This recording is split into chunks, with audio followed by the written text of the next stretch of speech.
업에 짓눌려서 업의 바퀴에 지쳐서 무겁고 힘든 자들아, 너무 업에 빠져있지 말고 자기 본성을 돌아봐라. 그리고 업은 어때요? 인과에 맡기거라. 이게 정답입니다.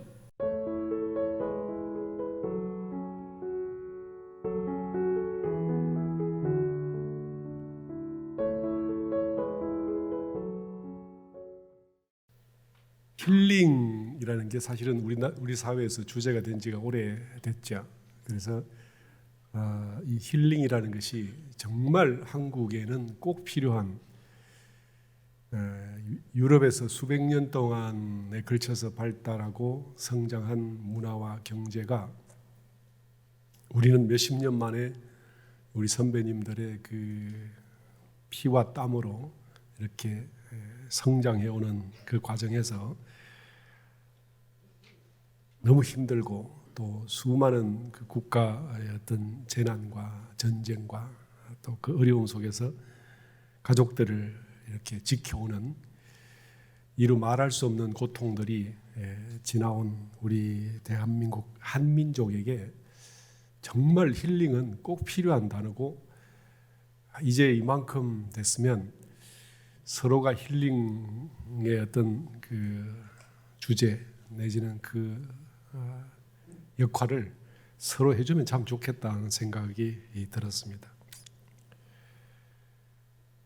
저희들 세대보다 위에 어른들은 저희들보다 10배는 더 힘드셨고, 또 저희들보다 후배들은 또 저희들보다 10배는 더 이렇게 재미나게 살아가는 참 기묘한 시대를 저희들이 살고 있는 것 같습니다. 그런데도 불구하고 저희들보다 이 10배는 쉽다고 생각하는 우리 후배들 세대에도 그 성공과 이렇게 학업과 기타 등등으로 인해서 몹시 힘든 그런 시대를 저희들이 현재 살고 있기 때문에 힐링 참 가볍게 받아들여야 되는데 가볍지 않은 그런 주제인 것 같습니다. 우리가 그동안 힐링을 하지 못한 이유가 뭘까 생각을 해봤는데요. 대종사님께서 이 법을 만드실 때 우리 교전에 있는 힐링이 없습니다. 그리고 정산종사께서는 풍류로서 세상을 건지리라, 이 말씀이 이제 힐링이라면 힐링에 포함되겠죠. 그리고 대산종사께서는 이 세상을 도인들은 사업장을 삼기도 하고 유희장을 삼기도 하고 이렇게 또 불도량 수행어로 삼기도 한다, 이렇게 말씀을 하셨는데, 그때 그 유희장은 어떤 세상일까? 이제 그걸 가지고 제가 이제 어릴 때부터 이렇게 유희장을 삼으러 오신 도인들은 어떤 모습일까 생각을 해봤는데, 공부를 또 제 깐에는 열심히 한다고 하다 보니까 참 재밌어요. 그러다 보니까 이제 공부를 잘하면 이게 유희장이 되겠다는 생각도 들고, 또 중생제도를 또 열심히 하셔서 거기서 또 재미를 느끼시는 분들은 또 그게 유희장이 되기도 하겠다. 그래서 이 유희와 사업과 수행이 따로 떨어져 있지 않고 그걸 그대로 즐길만 해지면 또 그것도 그 나름대로 유희장이 될 수도 있겠다는 생각도 들었습니다. 그런데 이제 인간이 근본적으로 우리는 뭔가 절대적인 것을 향해서 나아가고 절대적인 것을 추구를 할 수밖에 없는, 그래서 그게 이제 왜 그럴까? 인간의 본성 속에는 누구 할 것 없이 부처를 향한 갈망이 있어요.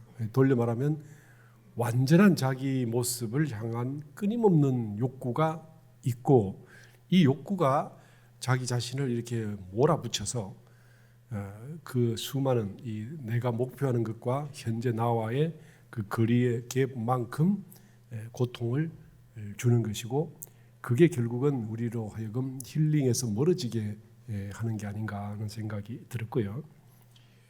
또 어릴 때부터 이렇게 그 다복하고 온전하게 사랑받으면서 내가 중심이 되어서 자란 아이들은 사실은 그 욕구가 이렇게 갈망이랄까 이런 것이 고통과 연결되지 않고 욕구를 향해서 나아가는 그 걸음이 즐거움이 될 수도 있는데, 내가 이 부모로 혹은 형제로 혹은 이렇게 성장 환경에서 중심이 되지 못하고 주인공이 되지 못하고 또 사랑을 받지 못한 사람들은 결국은 이게 이제 이 갖고 싶은, 하고 싶은, 되고 싶은 것들에 대한 갈증이 있어서 이 갈증이 결국은 이제 우리가 피하기도 어렵고 면할 수도 없는 욕망으로 만들어지기 때문에 이제 이것이 사실은 그 끝없이 무엇인가를 채우고자 하는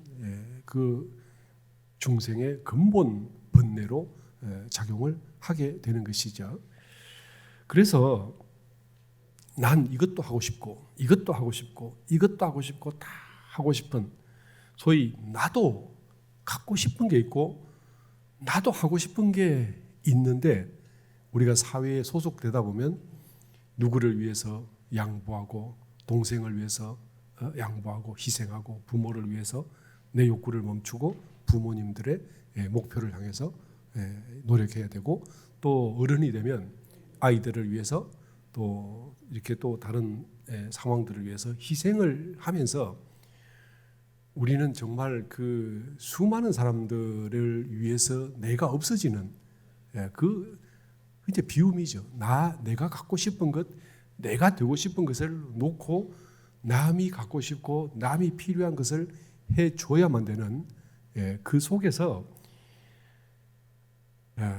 고통이 오게 되죠. 그래서 제가 이걸 이제 비움이라는 것은 고통이다. 그래서 비움의 고통이 작지 않고 쉽지 않은데, 그런데도 그럴 수밖에 없었죠. 그래서 제가 저희 부모님들을 보면 당신들의 삶을 온통 포기하고 자녀들로서 당신의 인생을 삼아버린, 그래서 그 자녀를 위해서 무한한 희생을 자처하고 감수해버린 그런 모습에서 우리가 그 희생자로서의 힐링이 필요하겠다 하는 이제 말씀을 혼자 생각을 해봤고요.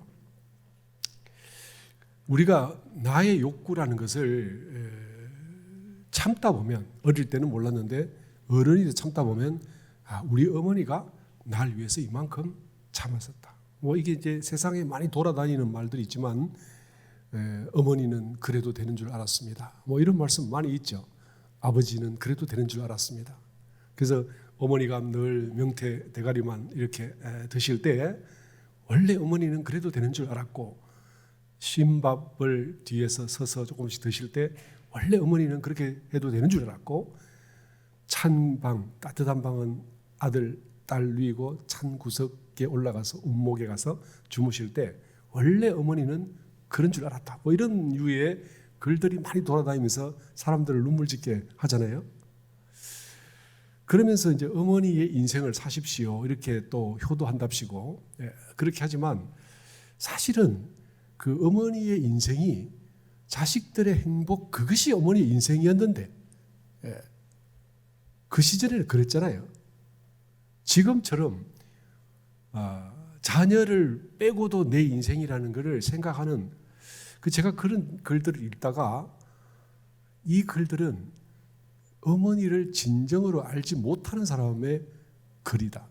이 글로 사람들의 감정을 일부러 건드리기 위한 그런 글이지, 진짜로 어머니를, 아버지를 안다고 하면 차마 이런 글은 아니라는 것을 알 것이다 저는 생각이 들었어요. 지금도 제가 생각을 해보면, 제가 엊그저께 부산에 가서 어머니랑 이제 하루 자고 왔습니다. 제가 이제 교무를 하면서도 제가 돈을 모아서 우리 어머니께 침대를 하나 사드렸어요. 그럼 이제 그 침대가 이제 흔히 말하는 이제 돌침대로 해가지고 그 불을 넣고 사니까 얼마나 좋겠어요. 근데 제가 이제 어머니랑 같이 자려고 갔는데 형이 또 제가 왔다니까 왔어요. 그래서 셋이서 자는데 침대에 셋이 못 올라가잖아요. 근데 어머니가 어떻게 하시겠어요? 네, 저희들 둘이서 잤습니다. 그냥 침대 위에서. 그런데요, 형이랑 제가 위에서 잔 이유가 있어요. 80이 넘은 노모를 바닥에 주무시게 하고 그 위에 잔 이유가 뭐냐? 저희들 둘 중에 한 사람이 많이 밑에 내려오잖아요. 그러면 우리 어머니가 밤새 안 편하실 것 같아요. 그걸 제가 알지요. 네. 제가 우리 어머니가 어떤지 저도 알고 우리 형도 안단 말이에요. 그러니까 둘이 아무 말 없이 그냥 따뜻한 침대에서 잤습니다. 어머니에게 그럴 수밖에 없었어요. 공감되시죠? 제가 불효자입니까? 하여튼 그랬습니다. 그게 나보다 더 나를 사랑하는, 그래서 지금도 저는 나의 주인은 내가 아니라 우리 어머니다라는 생각을 하고 있습니다. 만약에 더 사랑하는 사람이 그걸 가질 권리가 있다면 그러면 저는 저를 희생할 수도 있고, 저를 예를 들면 제가 예를 들어서 뭐 장난 삼아서 우리 교단을 위해서 내가 희생할 만하면 난 희생을 하겠다라고 생각을 하는데, 우리 어머니가 생각할 때는 저는 어떤 상황에서도 희생되면 안 되는 아이거든요. 그러니까 우리 어머니가 저보다 더 주인이지 않겠습니까? 저는 그렇게 생각을 합니다. 이 세상에 많은 어머니들이 또 아버지들이 그런 생각을 하실 거라고 저는 생각을 합니다. 아마 맞을 거예요. 그래서 나도 갖고 싶은 게 있지만 이제 그 사랑이 자꾸 깊어지다 보면 그냥 희생이 사랑이 되고 그가 내가 돼버린, 오히려 그가 아들이 진짜 나고 나는 그냥 껍데기인, 내가 10번을 생각해도 아들이 나고 나는 그냥 나의 껍데기인, 저는 그 수많은 어머니들이 현재 대한민국에 근실하고 합리적이고 건강한 어떤 인격을 가진 5천만이라는 사람을 만들어냈다라고 저는 생각을 합니다.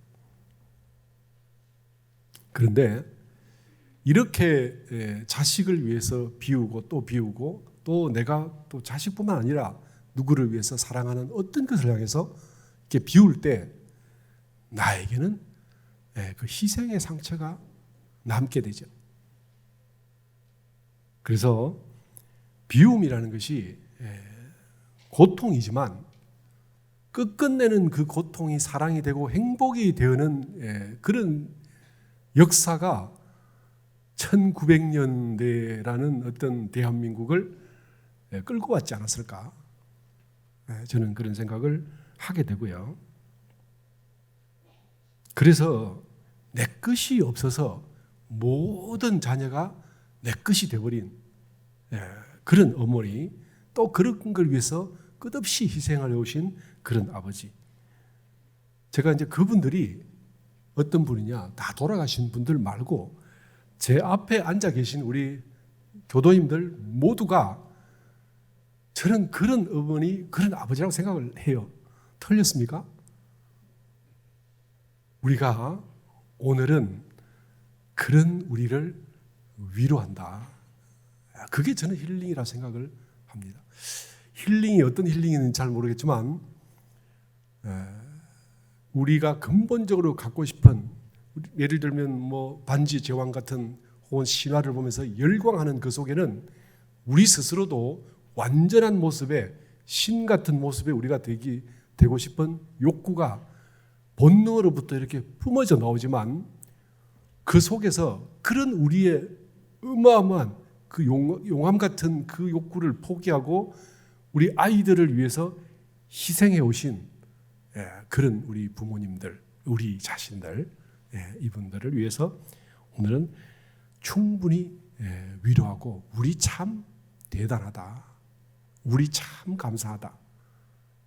이렇게 하시면 그게 우리들을 위한 위로가 아닐까 하는 생각을 해봤습니다.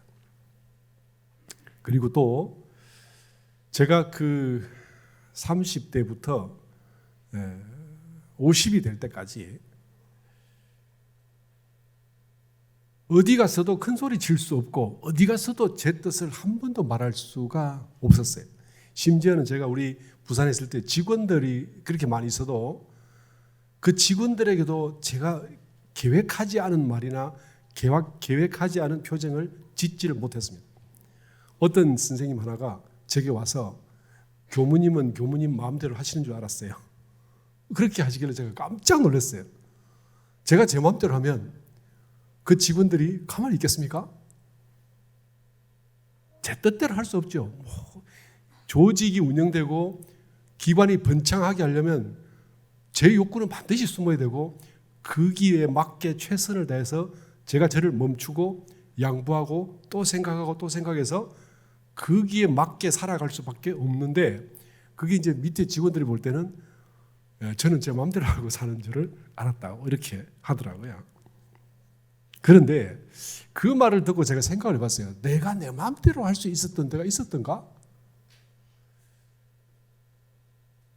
딱 두 군데가 있었던 것 같아요. 하나는 어머니. 아주 이 바깥에 나오면 이렇게 뭐냐면 우아한 성직자로 이렇게 웃으면서 늘 이렇게 웃으면서 한 번도 화를 안 내고 누구를 향해서도 얼굴을 찡기지 않는 그런 모습으로 살아가다가 집에 가서 어머니에게 가면 조금만 틀리면 목소리가 높아지고 이 엄마는 그 싫다니까 이제 막 이렇게 마음대로 말하는 저의 모습을 제가 알게 됐어요. 그때 처음으로. 그리고 또 한 사람은 내 옆에 있는 사람이더라고요. 지금 많이 그러시죠? 제가 그 두 사람을 빼고 나니까 형에게도 누나에게도 누구에게도 아이들에게는 더더구나 말을 함부로 할 수 없는 모습으로 살아가고 있는. 그래서 이제 어머니는 제가 이렇게 막 성질을 내면 그냥 입을 다무십니다. 아무 말씀도 안 하시죠. 그런데 제 옆에 있는 사람은 같이 성질을 내요. 그렇더라고. 근데 서로 성질 내는 사이라도 별로 뭐 큰 무리가 없죠. 어머니에게는 소리를 질러도 다 받아들이시죠. 그리고 나서 제가 돌아보니까 제가 이 교무로 20년 사는 동안에 어떤 사람에게도 제가 소리 한 번 못 높였던 것 같아요. 이제 서울 분들이 보시면 제가 이제 경상도 사람이라서 감정이 안 나서 이렇게 주장을 세게 할 때 목소리가 올라가니까 그걸 화냈다라고 하는 분들이 계시더라고요. 근데 이건 이제 지역 문화의 차이니까. 근데 부산에서는 그걸 가지고 이제 화를 냈다고 하진 않거든요. 그런데 여기는 이제 조금 제가 달라서 이게 제가 좀 적응을 하는 중입니다, 사실은. 그런데 정말 제가 화났을 때 화를 낼 수 있는 사람은 딱 두 사람이었어요. 저뿐만 아니라 오늘 제 앞에 계신 우리 교도님들도 아마 비슷하시지 않을까 그 생각을 합니다. 자, 돌려 말하면 나의 배우자가 또는 어떤 사람이라도 내게 화를 내서 울분을 토한다면 그러면 그분은 그만큼 할 만하다고 생각을 하셨기 때문에 하시겠죠. 저는 그렇게 생각해요. 물론 아무도 모르게 그냥 모든 사람에게 마음대로 화를 내는 사람도 있어요. 자기 통제가 안 되거나 자기 생활을 스스로 관리하지 못하는 사람들의 경우에 그렇게 하겠지만 적어도 이 사회에서 자기 자리를 지키고 자기 책임을 다하면서 살아가면서 다른 사람에게 그 사람 괜찮아 라고 소리를 듣는 정도라면 그 사람은 아무데나 화를 내는 사람이 절대로 아니다. 저는 그 생각을 틀렸습니까? 그렇잖아요. 그런데 그 사람이 만일에 내게 화를 낸다면 그러면 그만한 이유가 있겠죠. 그래서 오늘부터 이런 사람의 그 소리 지름이나 감정은 받아줍시다. 받아줍시다. 네. 그 사람은 나에게 그렇게 해도 되는 사람일 거예요, 아마. 누가 내게 꾸중을 한다면 그분은 그래도 될 만한 그런 판단과 그런 위치에 있고 그런 정도의 당신 컨트롤이 되는 분이기 때문에 저는 그렇게 하신다고 생각을 합니다. 그리고 그분도 다른 데 가서는 그 말씀을 못 하실 거라는 것도 저는 똑같다고 생각을 합니다. 그래서 만약 누가 스스럼 없이 본인의 감정을 드러낸다면 그분이 나를 신뢰하고 있구나. 맞죠? 네, 저는 맞다고 생각되는데요. 네, 그래서 나에게만 만약 울분을 토해낸다면 그 사람의 감정을 받아주자. 그리고 그 울분 속에 들어있는 그 믿음과 그 나를 향한 의지와 그 사랑을 그것도 함께 받읍시다. 성질 내면 성질만 받으면 억울하잖아요. 그죠? 네. 그래서 받을 만한, 그걸 함께 받으면 더욱 사이가 깊어지고 더욱 커지고 더 우리는 어때요? 하나가 돼서 우리가 꿈꾸는 세상을 만들어가는 동지라고 생각을 합니다. 이 세상에는요, 부처의 모습을 하고 살아가는 사람을 본 사람이 있을지 몰라도 아마 한 명도 못 봤다는 분도 계실 것 같아요. 근데 그게 이유가 뭐냐면 우리가 모두가 중생이기 때문이다. 부처는 내가 만일에 부처인지 딱 확인하려면 딱 하나예요. 내가 볼 때 저 사람이 모두를 좋아하는가? 어떤 사람에도 다 좋아하나? 내가 아는 어떤 사람인데 그 사람은 단 한 사람도 싫어하지 않아. 어떤 일을 당해도 그걸 순리 따라 풀지 억지를 쓰지 않아. 그렇게 하면 그분은 부처 맞습니다. 근데 우리가 그렇게 되지 않는다면 그럼 이제 우리가 중생의 모습을 하나씩 가지고 있는 거죠. 제가 그 이유를 써놨어요. 내가 중생인 슬픈 이유. 너무 작은 모습의 나입니다. 남의 실수나 잘못을 확인해서 스스로 안심과 위안을 얻는 나라면 나의 모습에서 나의 성장에서 기쁘고 행복한 것도 있지만 왠지 그것보다 다른 사람의 잘못이나 다른 사람의 실수를 보고 나 다행이다. 나 같은 사람 또 있어서 이렇게 한다면 이게 우리 중생의 슬픈 모습이다. 아주 슬픈 모습이 될 겁니다. 그리고 조금 더 심해지면 나쁜 놈을 보는 데서 세상에 나쁜 사람이 많은 데서 내가 괜찮군 자기 긍정의 힘을 얻는다면 그리고 거기서 자꾸 보면서 내가 상당히 괜찮군 하고 안심을 얻는다면 우리는 틀림없이 중생이다. 네. 그리고 더 나쁜 이제 최악으로 가면 다른 사람을 미워하는 데서 힘을 얻는다면 이게 우리 사회가요.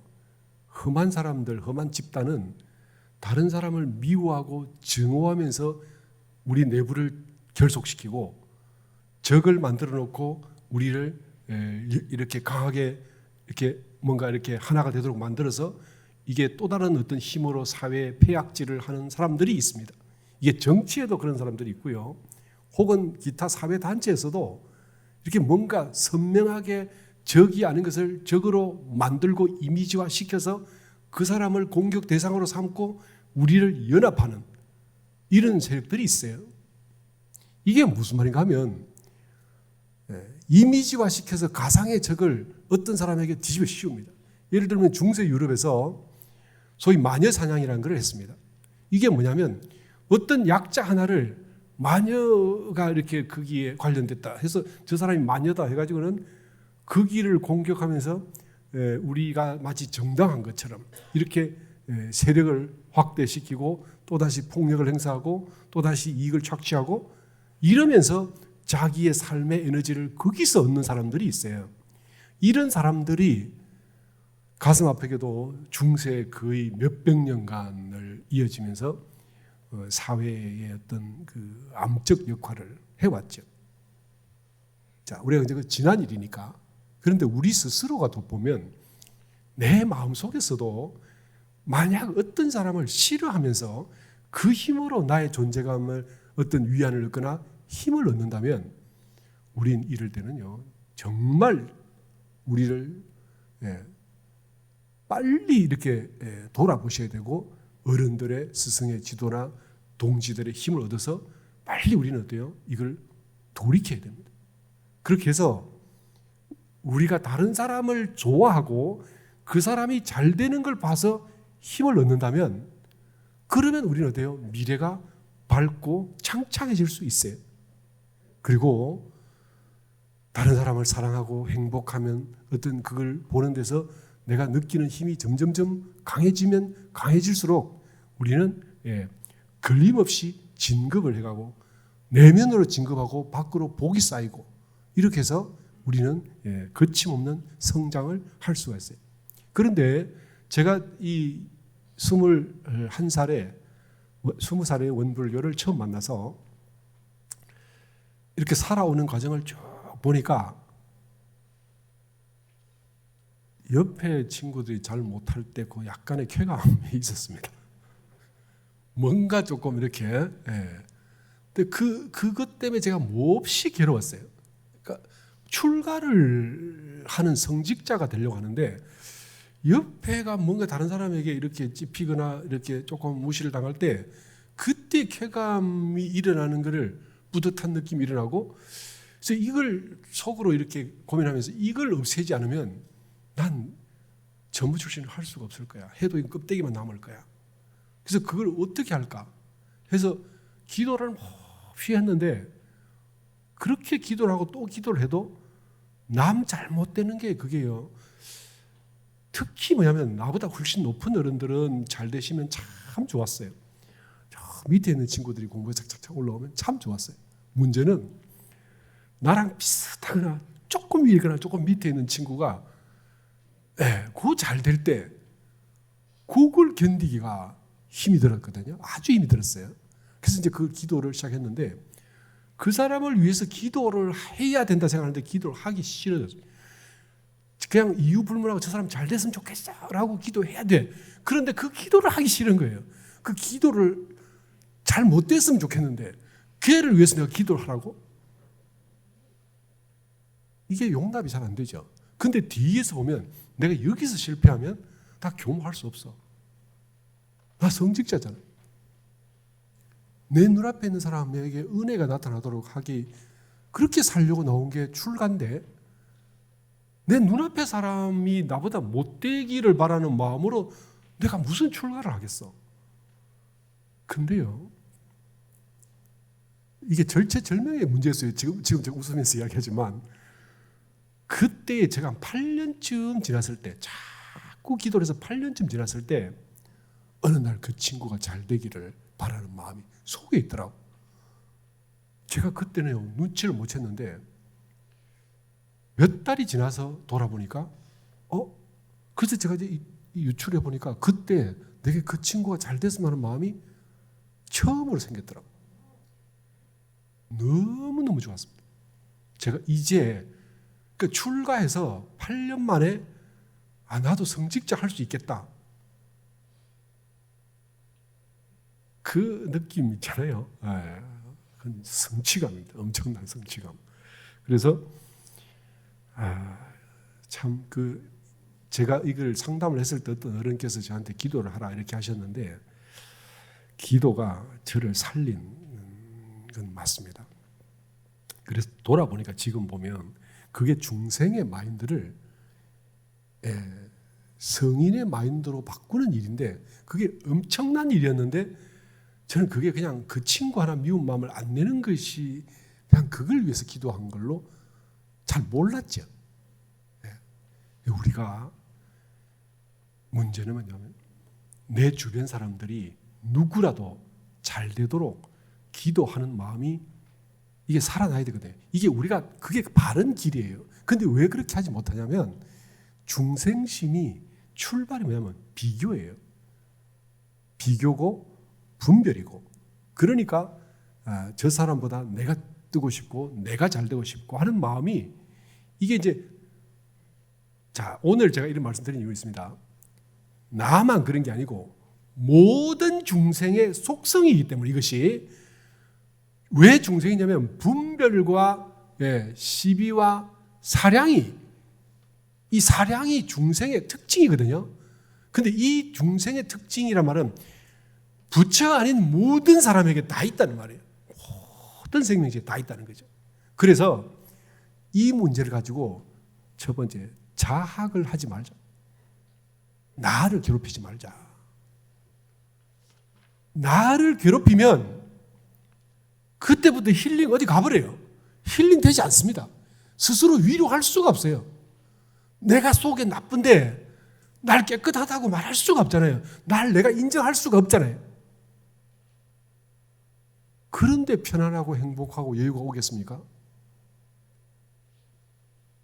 우리는요, 내 앞에 있는 누구라도 사랑하는 마음이 나타나야 돼요. 그래서 내가 착해지고 나면 남들도 나를 사랑하고요. 내가 나를 봤을 때 사랑스럽다니까요. 내가 얼마나 훌륭하고 능력이 얼마나 뛰어나고 이거 별거 아닙니다.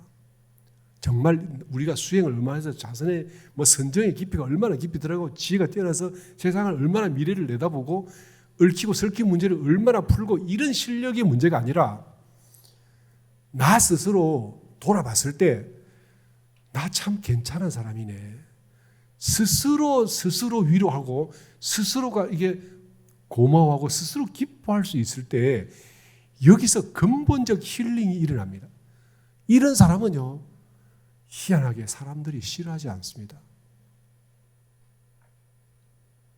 너무 고맙잖아요. 어디 가든지 간에 편안하게 잘 수 있는, 편안하게 살 수 있는 이런 내가 되잖아요.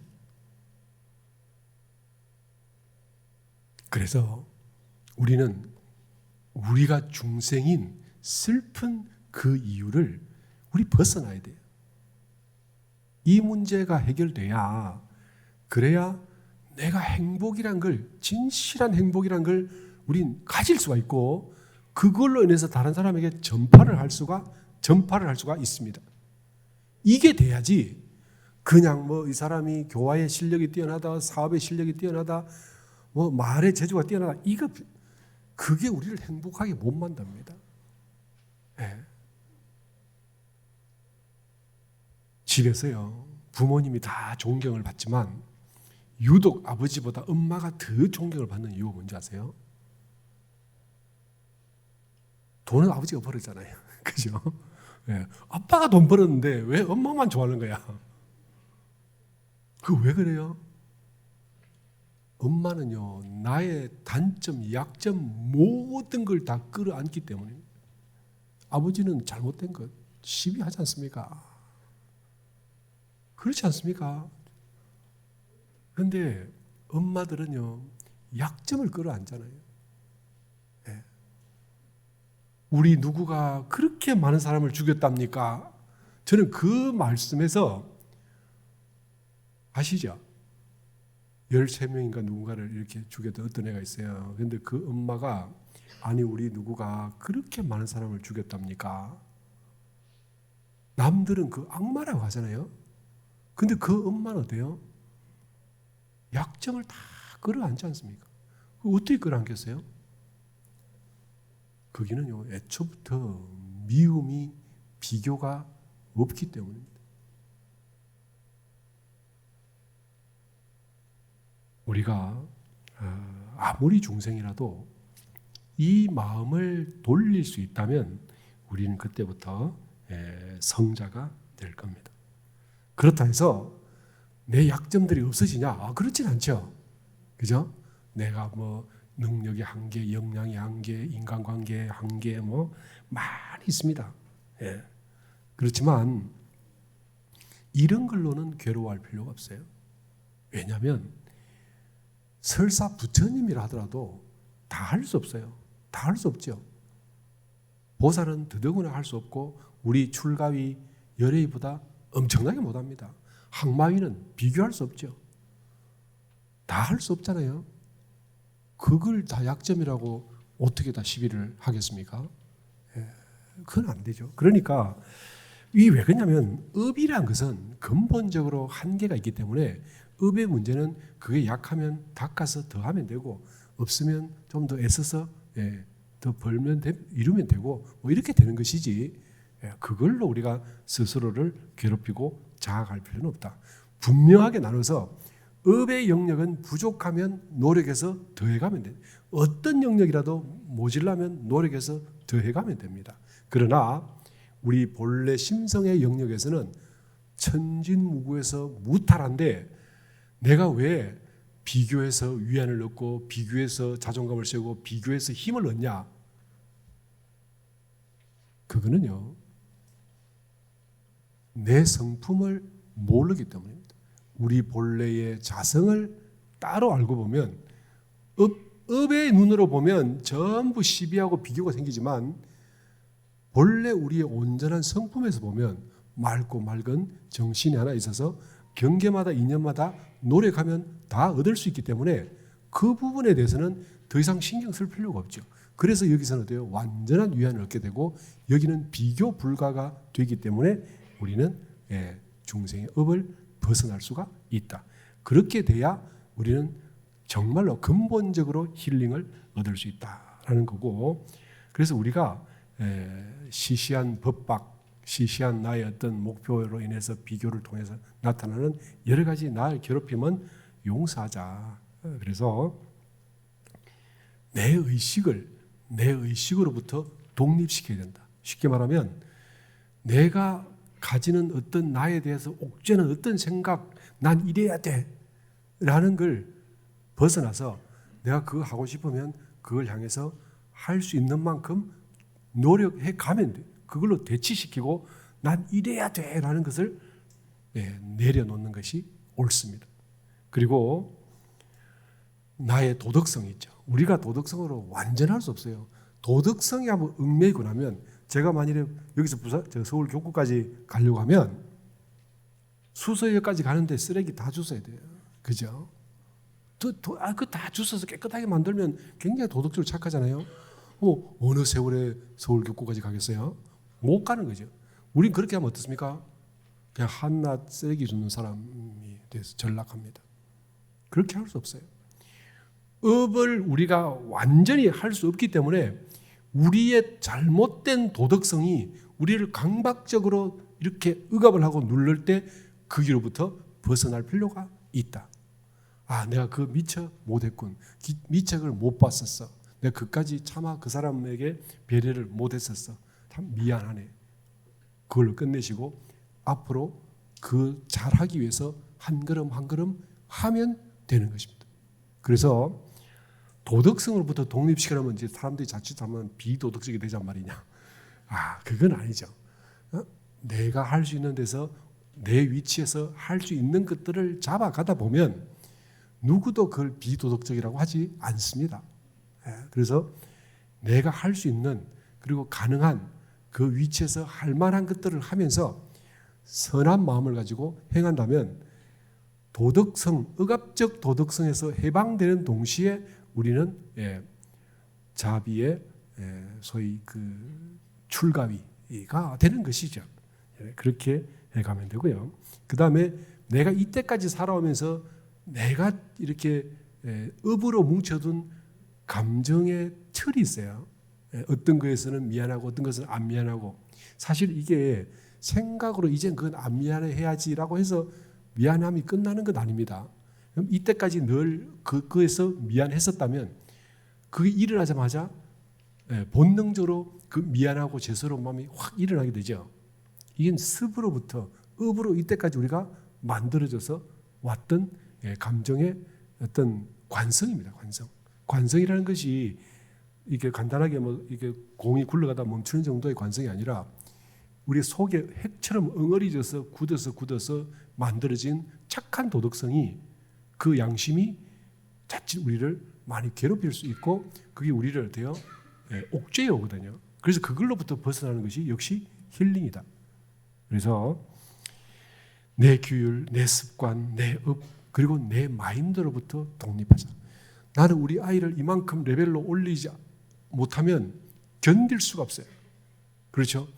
다음에 내가 우리 남편에게 이렇게 못해주면 견딜 수가 없고, 난 다른 사람에게 이렇게 못하면 내가 왜 그랬던가, 어제 또 있었던 일 가지고 오늘까지 고민하는 게 아니라 한 달 뒤까지 고민해요. 자, 이런 사람들이 의외로 많이 있습니다. 제가 부산에 있을 때 어떤 어른께 덕담을 좀 부탁했는데, 이분이 말을 잘 하시는 분이 아니기 때문에 말을 하다 보면 말에 꼬여서 이렇게 좀 부정적인 말이 나올 수 있잖아요. 당신도 이 말을 주체를 못해서 한 달, 두 달 계속 괴로워하셨다는 말씀을 들었습니다. 그래서 말씀은 하실 수 있는 분이 하셔야 되겠다. 뭔가 좀 이렇게 아무나 덕담을 시켜서 안 되겠다. 제가 뼈저리게 느꼈던 적이 있습니다. 그래서 어쨌든 간에 이런 것들이 내가 한번 이왕 일어난 것들을 계속 괴로워하고 나의 도덕성으로 나를 계속 찌르고 이렇게 하면 안 된다. 그래서 우리가 이것도 역시 업의 짐이거든요. 업의 짐으로부터 벗어날 필요가 있다. 우리를 업으로부터 독립시키고 분별과 시비와 망념으로부터 이렇게 좀 독립시켜서 내가 나를 용서하고 살자. 남이 용서하는 것은 그다지 큰 힐링이 못 되지만 내가 나를 쉬게 하는 것은 엄청난 힐링이 됩니다. 우리가 숲에 가서 좋다 하고 힐링을 하잖아요. 넓은 바다를 보거나 호수를 보거나 그래서 힐링을 하는데, 많은 사람들은 그 숲이 나를 힐링을 하게 만든다 생각을 하지만 사실은 내가 나를 힐링을 시키는 거예요. 이게 숲에 가면 우리가 생각만 정리하던 것이 숲에 가면 내 감정도 숲이 감정을 빨아들이고 그 새로운 감정을 불어넣어주고 그 새로운 신선한 공기랑 어떤 기운들이 나의 이 묶여있던 기운을 좀 풀어주죠. 그래서 이게 힐링인 거지, 숲이 우리에게 무슨 힐링을 주겠습니까? 우리가 자기 스스로 힐링할 힘이 없는 사람은 그럼 이제 숲이 힐링을 시켜주죠.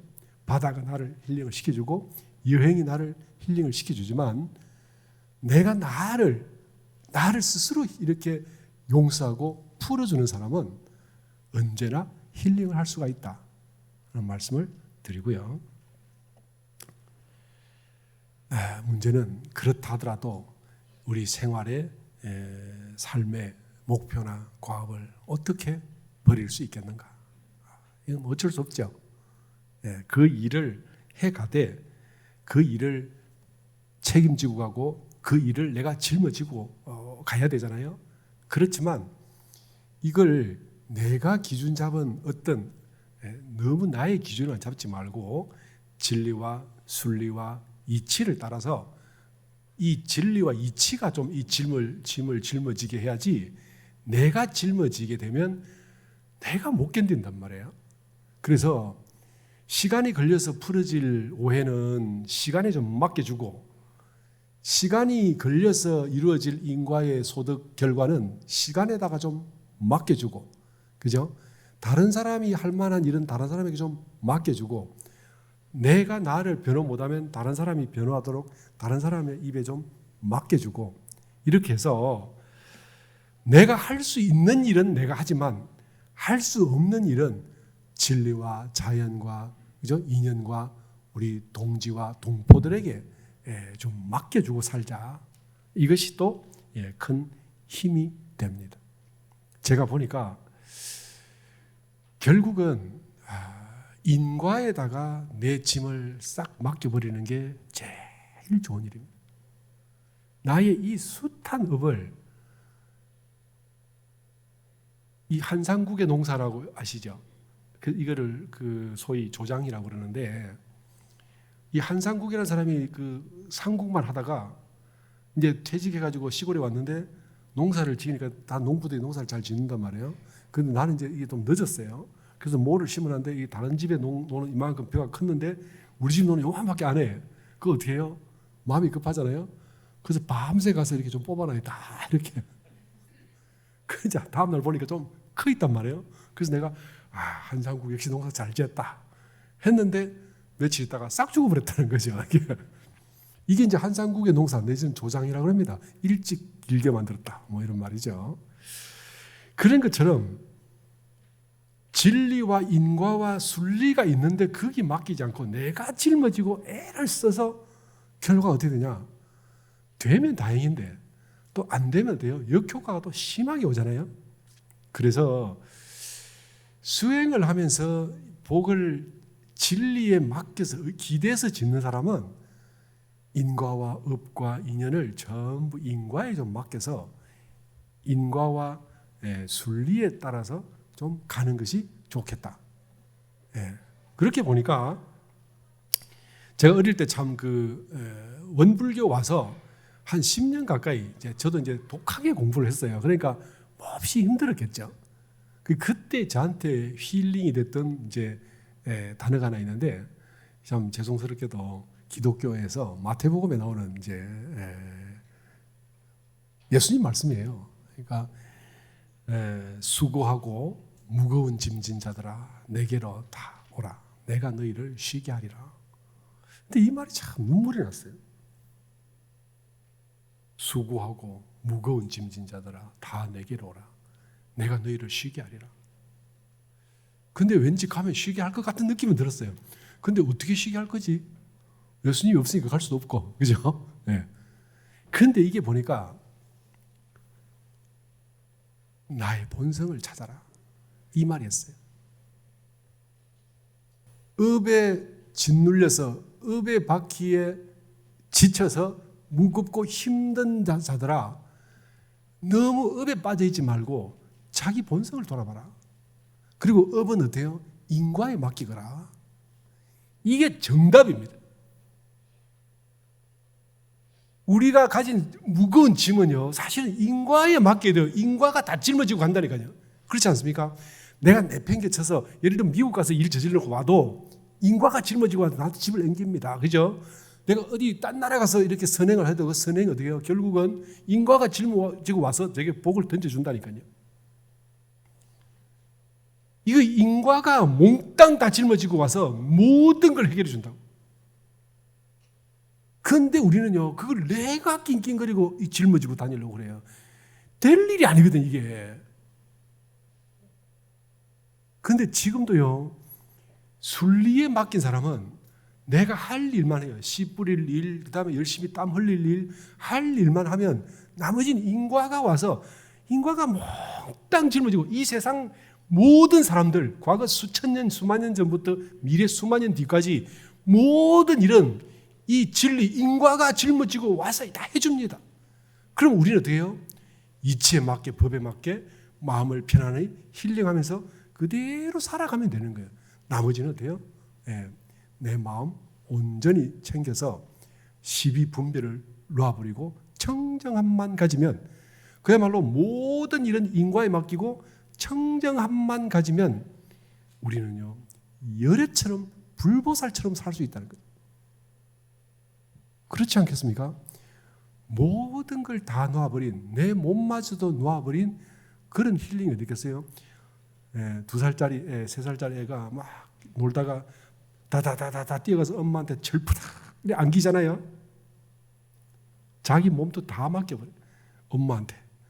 그죠? 그리고 쌕쌕 잔단 말이에요. 그 엄마가 다 알아서 해요. 인과가 다 알아서 합니다. 이치를 알고 인과에 맡기고 선인 선과 좋은 씨앗만 심다 보면 그러면 되고요. 그 속에서 앞으로 다 일이 저절로 잘 되기 때문에 이제 나는 되는 사람, 뭔가 내가 손만 대면 되는 사람이 될 것이다 그런 말씀드리고 마치겠습니다.